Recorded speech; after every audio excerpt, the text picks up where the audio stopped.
우주는 이제 완전히 미지의 영역이 아니거든요. 인류가 활동하는 영역이고 생활하는 영역이 됩니다. 5년 뒤에는 우주가 어떻게 바뀔지는 예측하기도 쉽지가 않습니다. 우주 탐사, 더 나아가서는 유인 우주 유영 시대를 준비하는 그러한 시대로 발전됐으면 좋겠습니다.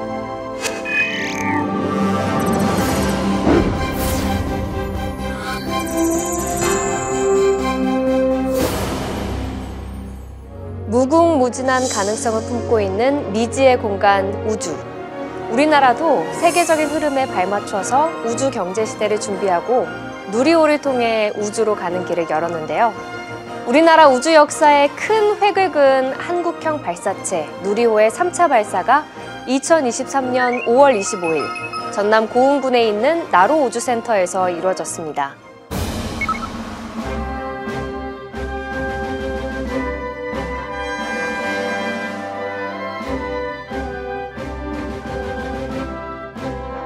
오, 4, 3, 2, 엔진 점화.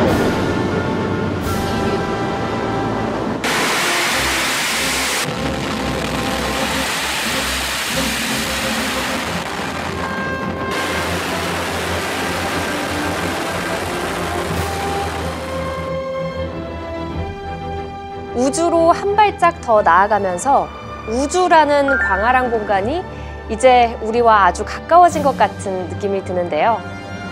대한민국의 우주 역사는 짧지만 우리가 목표한 7대 우주 강국으로의 도약은 이미 이뤘다는 평가도 있습니다.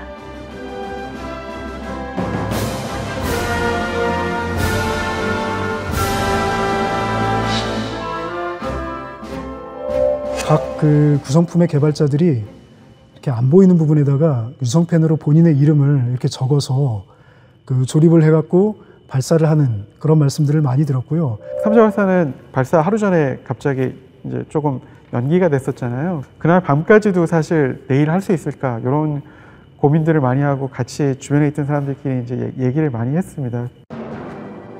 갑작스러운 발사 연기로 발사 직전까지도 긴장을 늦출 수 없었던 누리호 3차 발사. 가슴을 졸이던 드라마 같은 상황이 있었지만 우주를 향한 희망을 또 한 번 현실로 만들었고요. 특히나 이번 누리호 3차 발사는 우리 기업들의 숨은 노력이 함께 우주를 향했다는 점에서 큰 의미를 담고 있습니다. 우리의 독자 기술로 설계부터 제작 발사까지 한 누리호 발사의 성공으로 민간 중심의 우주 산업 기반을 마련했습니다. 우리는 세계 7대 우주 강국으로서 우주 경제 비전을 선포했습니다.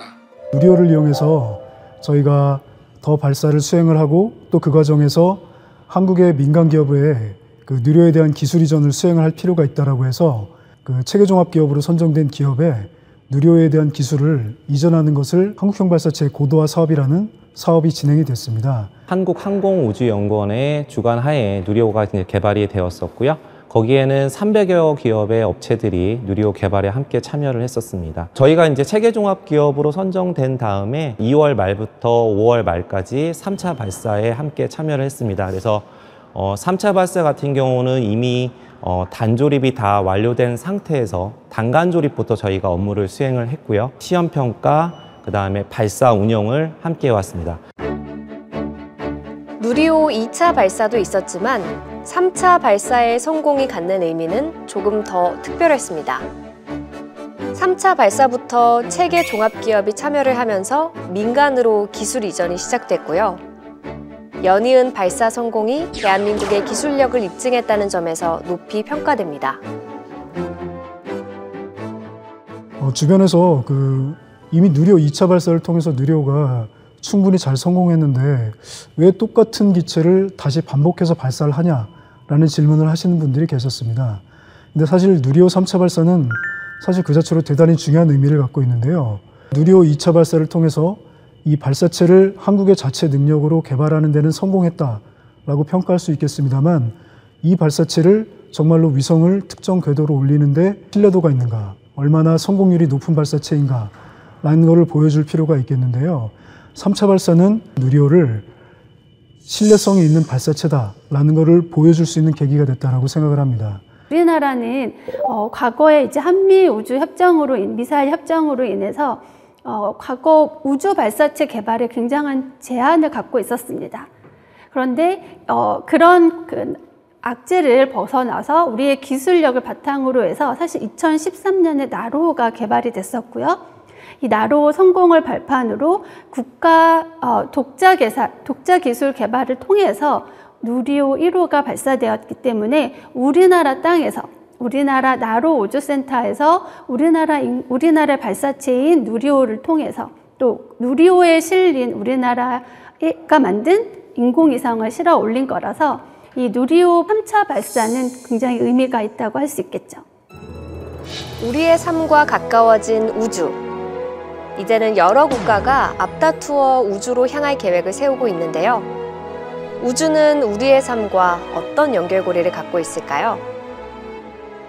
크게 3가지 정도를 얘기를 하는데 이제 과학적인 어떤 그 지식 영역의 확대, 그리고 또 하나는 전 세계 국가를 좀 선도하는 격, 그 다음에 이제 일반 사람들의 호기심을 갖다가 이제 자극하는, 이렇게 그 몇 가지 섹터를 기준으로 해서 우리가 왜 우주를 가야 되는지 이렇게 얘기를 하고 있습니다. 우리가 가장 많이 쓰고 있는 GPS 수신기, 핸드폰으로 내가 지금 어디 있다, 그리고 자동차로 내가 주행을 할 때 내가 어디로 가고 있는지를 알고 있다라고 하는 그 GPS는 우주에서 GPS 위성, 갈릴레오 위성, 글로나스 위성들을 발사해서 항법 시스템을 운영하지 않았다면 절대로 불가능했었던 그런 서비스들입니다.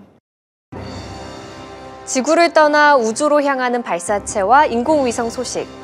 최근 들어 누리호뿐만 아니라 2022년 달 궤도 진입에 성공하고 충실하게 임무를 수행하고 있다는 다누리까지 대한민국의 기술력이 우주로 향하고 있습니다.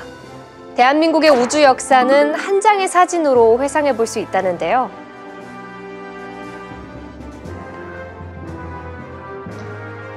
사진을 보니까 정말 한참 전 옛날 사진 같은데요. 누굴까요? 가족들인가? 이 사진에 어떤 사연이 있는 걸까요?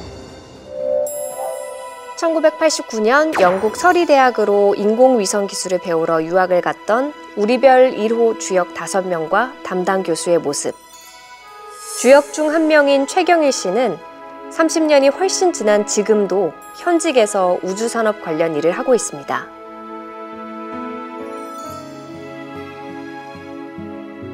네, 저는 KT셋에서 기술총괄 역을 담당하고 있는 최경일입니다. 지난 한 30여 년간 유럽과 한국에서 우주 개발에 관련된 많은 분야에서 일을 해왔고, 개인적으로도 우주에 대한 꿈과 희망을 키우면서 열심히 살고 있습니다. 대한민국 우주 개발 역사의 시작. 그 과정에는 고 최순달 카이스트 교수와 제자들의 사연이 있었는데요. 그 당시를 이렇게 회상합니다. 1980년대 후반에는 아직 한국에는 우주라고 하는 단어 자체가 여전히 굉장히 생소한 그 단어였습니다. 한국항공우주연구원이라고 하는 연구소가 만들어지기도 전이었었고, 한국과학기술대학 최순달 학장님께서 우리도 이제는 우주시대로 나가기 위해서 인공위성 제작, 발사 등과 같은 우주에 관련된 업무를 해야 한다 라고 하면서 학생들에게 꿈을 심어주시던 그런 시기로 기억이 됩니다. 우리별을 발사하면서 드디어 우리나라도 인공위성을 만들어서 발사하는 국가가 되었다 라고 하는 그 울림이 대한민국에 있는 많은 청소년들에게 굉장히 커다란 영감을 줄 수 있었다고 생각을 합니다. 우주에 대해서 잘 모른 채 애국한다는 마음으로 무작정 영국행 비행기에 올랐고 여러 시행착오를 겪었을 유학생들. 하지만 그 덕분에 1992년 8월 11일 인공위성 우리별 1호의 발사가 성공을 이루며 대한민국은 우주를 향한 첫 발을 내딛게 됐습니다. 다큐멘터리나 뉴스를 보면서 나도 저런 쪽에서 일을 해보면 참 좋지 않을까, 우주에 대한 어떤 꿈을 나름대로 좀 조심스럽게 키워왔지 않았나. 저는 개인적으로는 그때 대학교 1학년이었는데 그 강당에 모여서 그 발사하는 거를 한번 그때 봤습니다. 우리나라 최초의 과학위성인 우리별 1호가 당당히 국내 기술로 발사된 것이다. 1969년 달에 착륙한 유인 우주선 아폴로호가 있었고요. 1984년에 나왔던 E.T.라는 영화도 있었지만 우리와는 좀 먼 얘기라고 생각했던 우주라는 세계. 대한민국의 우주 시대를 맞이하는 첫 포인트로 우리나라 최초의 인공위성인 우리별 1호, 이후 계속된 우리별 2호, 그리고 3호가 있었습니다. 우리별 시리즈에 이어 최근 누리호 3차까지 성공으로 이어진 대한민국 우주의 역사. 우리별 1호의 발사가 성공한 지 30년이 조금 넘었으니까 정말 짧은 시간에 이룬 놀랍고 비약적인 성과였는데요. 하지만 여기에 안주하면 대한민국이 아니죠. 우주 시대를 향한 더 광대한 꿈을 설계하고 있습니다. 대한민국 우주 역사의 단기 목표는 한국형 발사체인 누리호의 4차 발사 계획, 2025년 발사를 준비하고 있습니다. 체계종합기업과 함께 업무를 수행하는 그런 구도를 갖고 있다라고 하는 점이 가장 큰 차이점이라고 할 수가 있겠습니다. 체계종합기업이 그 항우형과 같이 발사체의 조립부터 최종적으로 운영까지 전 주기에 대해서 같이 업무를 수행을 하도록 돼 있고, 그 과정을 통해서 그 항우연이 누리호를 개발했던 어떤 기술에 대한 기술 이전을 전수를 받아서 향후 그 체계종합기업이 누리호를 독자적으로 발사할 수 있는 어떤 기본적인 기반 기술을 전수받는 데 이번 4차 발사에 좀 큰 의의가 있다고 할 수가 있겠습니다. 2023년 10월 6일 과학기술정보통신부 한국항공우주연구원 누리호 발사 준비점검단 체계종합기업 등이 참석한 누리호 4차 발사 준비 착수회의가 개최됐습니다. 그 제작 완료는 대략 24년 8월경에 완료가 될 것으로 좀 예상을 하고 있고요. 탑재 카메라로 그 촬영할 수 있는 사각지대에 있어서 그 큐브 위성이 사출되는 장면을 촬영하지 못한 사례가 있었습니다. 그래서 이런 부분을 개선을 하기 위해서 온보드 카메라, 탑재 카메라를 저희가 기존보다 2기 정도 추가해서 탑재를 하였고요. 4차 발사 이후에는 그 위성이 좀 더 커지거나 혹은 작은 위성이 좀 더 다양하게 많이 실릴 것을 예상을 하고 있습니다. 4차부터 6차까지에 대한 업무는 오로지 이제 체계종합 기업에서의 역할이 누리호에 대한 제작 업무를 오로지 수행하도록 되어 있습니다. 그래서 5월 달부터 누리호 구성품들에 대한 제작 업무들은 어느 정도 계약이 다 완료가 된 상태고요. 그래서 구성품에 대한 제작들은 이미 착수가 되었고, 그리고 그 구성품에 대한 제작에 연계한 어떤 품질 활동들도 같이 이루어지고 있습니다. 2025년 말 정도 되면 누리호 4차 발사가 계획대로 이루어질 것이라 생각하고 있습니다. 가장 가까운 시일 내에 이루어지는 4차 발사에 이어서 한국형 발사체인 누리호의 우주여행은 당분간 계속되며 그 과정에서 변화와 성장을 거듭할 예정입니다. 기술 이전도 같이 이제 병행되도록 되어 있습니다. 그래서 체계종합 기업으로서 기존의 항우연이 가지고 계셨던 기술에 대한, 누리호에 대한 개발 기술에 대한 부분들을 오로지 잘 이전받을 수 있도록 준비하고, 그 다음에 그런 기술들을 함양하는 부분들도 저희 체계종합기업이 앞으로 2027년까지 해야 할 업무라 생각하고 있습니다. 누리호 5차 발사 같은 경우에는 저희가 2026년 발사를 계획을 하고 있고요. 2027년도에 발사를 계획을 하고 있습니다. 아직 구체적으로 계획되지는 않았습니다만 국가우주개발진흥계획에 의거해서 대략 2028년부터 2030년까지 연휘뢰 정도 발사를 계획하고 있는 것으로 알고 있습니다. 국가 주도형의 우주 시대에서 뉴 스페이스라는 민간이 주도하는 새로운 개념의 우주 시대를 맞이했습니다. 뉴 스페이스 시대를 열었던 일론 머스크. 우주 개척 사업에 뛰어든 대표적인 기업인이죠. 일론 머스크가 운영하는 세계적인 민간 회사는 다들 한 번쯤은 들어보셨을 텐데요. 현재 우리나라에서도 국가 주도형의 누리호 개발이 이루어지는 건 물론이고요.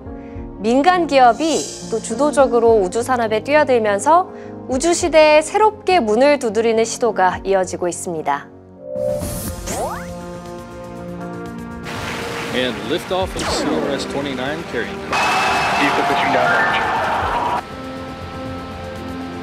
지금 사실 이제 스페이스X가 사실 굉장히 많은 걸 보여줬습니다. 스페이스X가 우주라는 곳은 이렇게 쓰는 거다라는 걸 약간 좀 보여주는 성격이 좀 있습니다. 어떻게 보면 이제 지금까지 우리가 생각했던 우주하고 다른 방식이 갑자기 나타난 거라고 볼 수가 있습니다.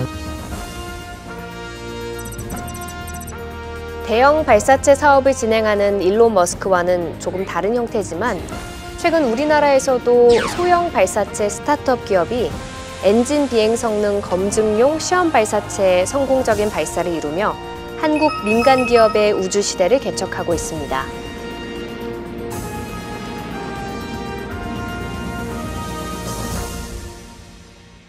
저희가 현재 사업화하고자 하는 모델은 소형 위성에 특화된 소형 발사체를 이용한 위성 발사 서비스입니다. 지난 3월에 저희가 브라질에서 한빛 TLV라고 하는 시험 발사체를 이제 성공적으로 발사를 했는데요. 이 한빛 TLV는 실제 상업 발사를 할 모델에 사용할 이제 1단 엔진에 대한 성능 검증 목적으로 저희가 고고도 비행 시험을 했었습니다. 김수종 대표는 뉴스페이스 시대로 변화가 이루어지고 있던 2017년에 창업해서 시대의 흐름을 읽으며 충분한 가능성을 받고 소형 발사체를 이용한 발사 서비스 사업화를 시작하게 된 것입니다. 사실 국내에서는 이제 첫 번째 발사 민간이 시도한 첫 번째 성공 사례라고 이제 많은 그 격려와 칭찬을 해주고 계시는데 사실 저희 회사 입장에서는 앞으로 상업 발사를 하기 위해서 필요한 어떤 것들이 더 남아있기 때문에 아직은 부담과 긴장이 많이 되고 있는 그런 상황입니다.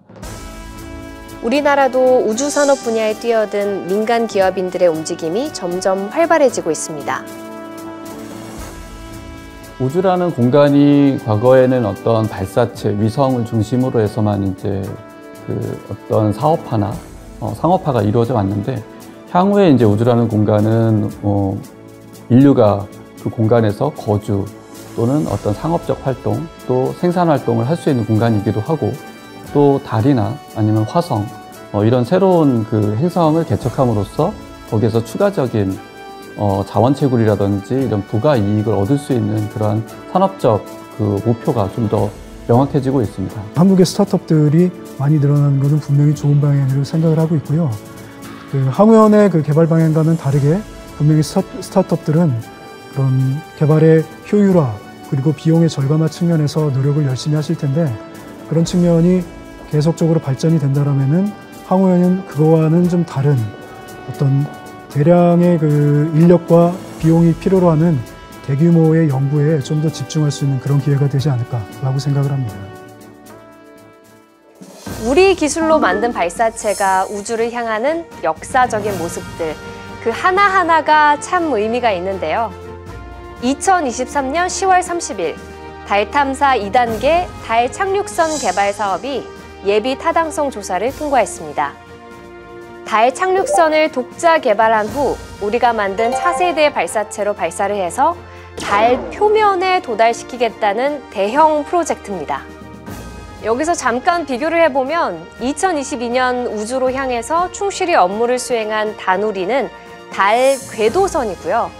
이번 프로젝트를 통해서는 달 표면에 직접 착륙을 시도한다는 계획입니다.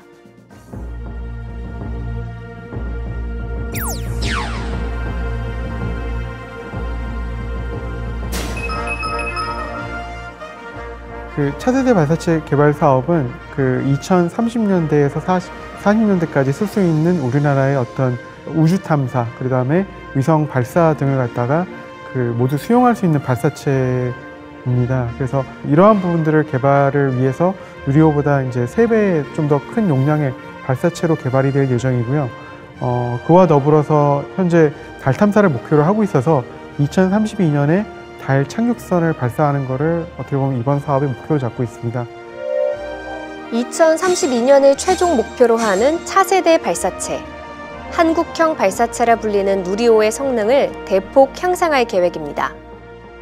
그 수요가 더 큰 위성 또는 더 많은 더 높은 그 무게의 위성을 갖다가 발사하는 게 목적이기 때문에 사이즈가 우선 조금씩 커집니다. 그래서 일단 탱크 직경 같은 게 누리호에서 좀 더 커지고 그다음 위성을 탑재할 수 있는 그 공간이 조금 더 넓어지게 됩니다. 그래서 전반적으로 이제 조금 더 커진 발사체가 되고 그러다 보니까 이제 저희가 이제 그 예전 누리호에 썼던 엔진보다 조금 더 고성능 엔진, 높은 추력의 고성능 엔진을 갖다가 현재 개발 중에 있습니다. 덧붙여 이미 해외에서는 진행되고 있는 발사체 재사용에 대한 고민이 차세대 발사체 개발 과정에 함께 논의됩니다. 이 재사용 발사체는 이러한 1단, 2단을 버리지 않고 다시 회수해가지고 다시 발사를 하는 발사체라고 보시면 됩니다. 그러다 보면은 자연스럽게 각 단을 새로 개발하는 비용이 절감이 되면서 발사 비용을 좀 획기적으로 낮출 수가 있습니다.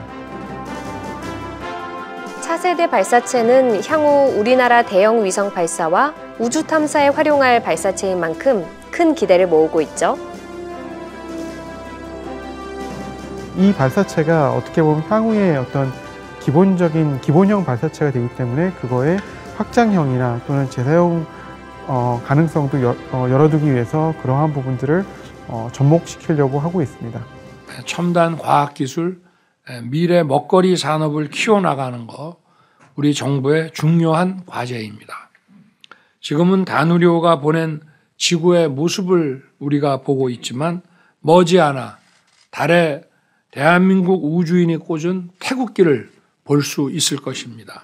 앞으로 우리가 달에 이제 미국은 아르테미스 계획을 통해서 달에 유인 기지를 설치하려고 하는 계획을 갖고 있는데요. 이러한 국제적인 정세 흐름에 우리나라도 놓치지 않으려면 우리도 지금부터 유인 우주 시대를 대비해야 되지 않을까 생각이 들고요. 그런 의미에서 우주 수송 그리고 우주 탐사선 유인 우주 탐사선 이런 부분에 지속적인 관심을 갖고 준비를 해나가야 됩니다. 그러니까 당장 유인 우주인을 만든다고 하지 않더라도 지금부터 계획이 되어 있지 않으면 실질적인 우주인을 발굴해서 우주로 내보내야 할 때 아무 대비가 되어 있지 않다면 우리만 뒤처질 수 있는 상황이 될 수 있거든요. 그런 기회를 놓치지 않았으면 합니다. 인류의 다음 목표는 화성 착륙. 화성 진출의 발판으로 삼을 1차 목표인 달 착륙 도전이 먼저 시작됐습니다. 지금 현재 세계 트렌드를 보면은 이제 정부 주도의 발사체하고 이제 민간 주도의 발사체 이렇게 조금 나눠지는 경향이 지금 있습니다. 그래서 미국에서는 이제 산업이 어느 정도 성숙됐다고 판단이 돼가지고 지구 저궤도 부분은 이제 민간 쪽으로 많이 넘겨주자 해서 민간 쪽에서 저궤도의 발사들을 담당을 하고 이제 그럼 정부는 무엇을 할 거냐? 정부는 돈은 내지는 않지만 이제 과학적인 탐구 또는 이제 탐험들을 하기 위해서 이제 최종적으로는 미국은 이제 화성을 목적으로 하고 있습니다. 근데 화성을 한 번에 가기엔 너무 어렵기 때문에 그 이전에 달을 먼저 다시 한번 가자.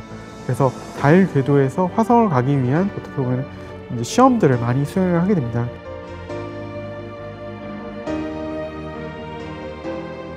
한국의 발사체 기술이 누리호를 통해서 세계 7번째 우주강국이라는 평을 많이 듣고 있는데요. 과거 우리나라 자동차 산업이나 반도체 산업이 후발주자였지만 지금은 이 산업을 리드하고 있는 이러한 과거 사례를 바탕 살펴봤을 때 우리나라에서도 충분히 그러한 성과를 우주 분야에서 낼 수 있다 이렇게 보고 있습니다. 제4차 우주개발진흥기본계획에도요.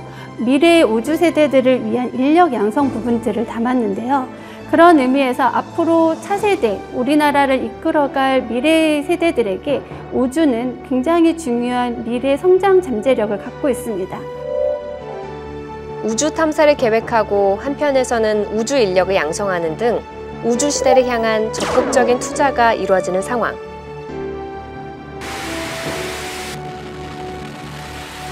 우주를 향한 우리의 바람은 꿈이 아닌 현실이 되고 있습니다.